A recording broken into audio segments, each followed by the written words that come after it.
नमस्कार मैत्रिणी, आज करायचं आपल्याला लिंबाचं लोणचं। त्यासाठी मी 1 किलो लिंब घेतले, ते कापून घेतले, त्याच्यातल्या सगळ्या बिया काढून घेतलेल्या आहे।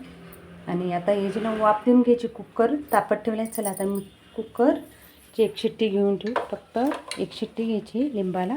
याच्यावर झाकण ठेवू, लिंबावर झाकण ठेवू आणि कुकरची शिट्टी काढून घेऊ।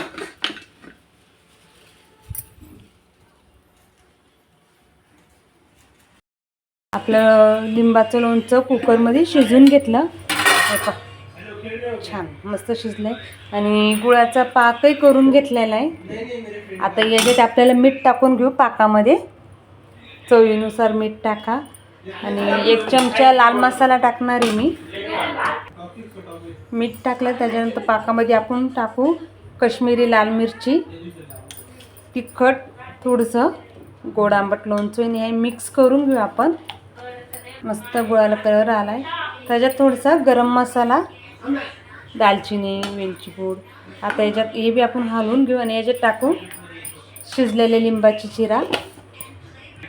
याच्यात वेलची पूड, वेलचीची पावडर टाकली मी, थोडे वेलचीचे दाणे टाकले। हे चांगलं मिक्स करून घेऊ। आता याच्यात टाकायचे आपल्याला चिरा,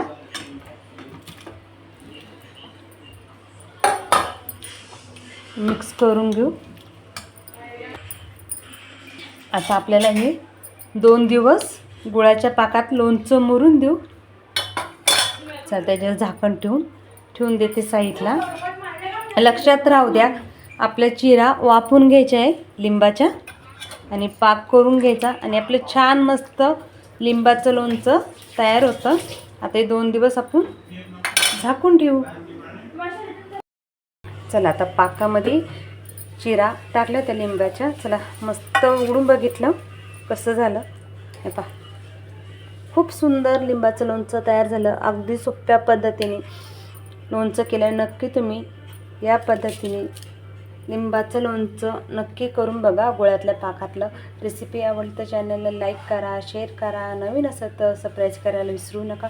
असेच माझे नवीन व्हिडिओ तुम्हाला बघायला भेटतील। तोपर्यंत सगळ्यांना बाय बाय।